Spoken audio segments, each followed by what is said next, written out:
Okay, make sure the volume's all the way up. So, Aaron here, Lector 121 for those of you that know me as that.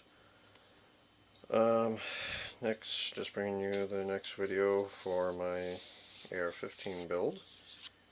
I was originally waiting for Black Friday, however, I got a little bit antsy and went down and talked to him and found out some of the deals that he's going to be doing. Well, somewhat, he hasn't really decided, but it's probably going to be something like a free PMag, a 30 round PMag, or like $10 off every $100 spent, or like for every $100 spent you get a $30 PMag free, or the 30 round PMag free, which are like $10. So pretty much $10 off of whatever, whether in the form of PMag or just extra money.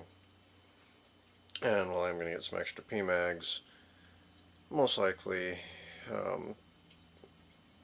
for me, it was just like I've spent too much time not working on it, not working on the rifle to drive me nuts. So yeah, I had to do something. Plus today is my first day in like, I don't know how long of actually having 2 full days off where I don't have anything to do except for like 2 hours worth of work, 4 if I get inventive. So what I went ahead and did is I got the upper receiver. It is a stripped upper, well, was a stripped upper. As you can see from that, the rear takedown pin has not been installed. I could have bought for $100 the already finished upper receiver, which would have probably been a little bit better, but I enjoy making things and I had to find something to do. So I chose to get a stripped upper and the little parts which he discounted me. The reason why I bought it and was willing to do it is because it was $100 and he gave it to me for $90. So it's basically the same thing as the Black Friday sale. So yeah, I went ahead and got the upper receiver and installed the dust cover by myself and the forward assist. That was a little harrowing. Both of those were quite difficult, honestly, to get in. Mainly just the spring, because the spring kept popping loose. The thing was greased till all get out. And then the forward assist, I accidentally hammered the pin a little ways into the forward assist right here, so it got stuck there, and I had to whack it a couple of times to get it loose to where I could turn it where it needed to be and then finish hammering the pin through. But it ended up turning out alright. It works just fine from what I can tell. I don't have the bolt to test it, but from what I can see looking through the back, it cycles normally. Let me pop this takedown pin up here. Like I said, I still haven't got the rear takedown pin because it requires a stock, which I haven't bought yet, but you can put that one in, the forward takedown pin. But looking through here, let's see if I can do this.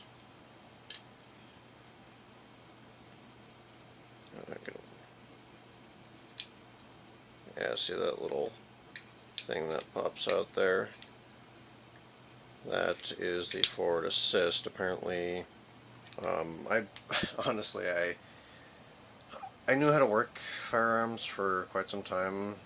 My dad showed me pretty much the basics of firearm safety and working them, and through various people I've worked with guns, but I didn't really understand the intricacies of the ar-15, and you always see this little thing sticking out in the guns in the movies and stuff and video games and whatnot, and I never really understood what it was until I actually started building, and then I researched the forward assist, what's it for, and I found out that basically if you've got a round where it feeds up from the magazine into the chamber, which I don't have as part of the barrel, but once it feeds up into the chamber, if it doesn't seat properly, the bolt, on the side of the bolt, there's these little notches that are cut into the side there that fit inside of here, and when you press this thing forward, when that little thing pops out,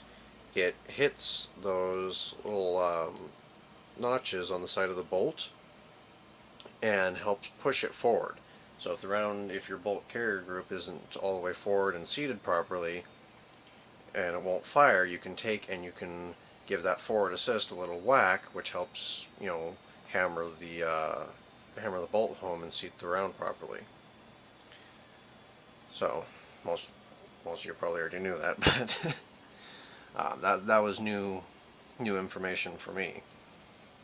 And I had also done a lot of research to find, you know, like different things about them, and like what's the difference between ones that do have the forward assist and don't, and basically that's all it is helping clear malfunctions. But I did get this. It does seem to fit properly. A little funny when it sits on there. Let me get this back in here and show you what I'm talking about. Okay. So I'll just close the dust cover for viewing purposes. Okay. Right there, this thing focuses horribly, but you'll notice it doesn't quite line up right there. Also, right here, it doesn't quite line up. On the other side, I also noticed that there's a slight gap right there that you can kind of see where it doesn't line up properly. Those, you can see, they don't quite line up properly, and the forward part right there doesn't quite line up properly with the mag well. And that's just because these parts aren't made for each other. It's just a standard factory lower and then just standard factory upper. Both of them were about $100 a piece, and I mean they're nothing really fancy, so they're not going to seat perfectly against each other unless you get two parts that are actually made for each other. And these, they're not exactly made for each other. They do work perfectly together, but they are different manufacturers. So, anyways, I will be bringing, because I'm running short on time here, I will be bringing another video up soon. Black Friday should be the next one. Well, actually I don't know, because it's going to be a pretty hectic week for me, so it might be on the weekend after Black Friday. But I will bring another video and give you an update. I'll probably, actually I know I will be having enough to finish the stock, so I will have the Magpul PRS stock, and also the bolt carrier group. I will have that, and maybe like one or two other things. I might also have the barrel, but I don't know. So thanks for watching, and there you have it. Peace.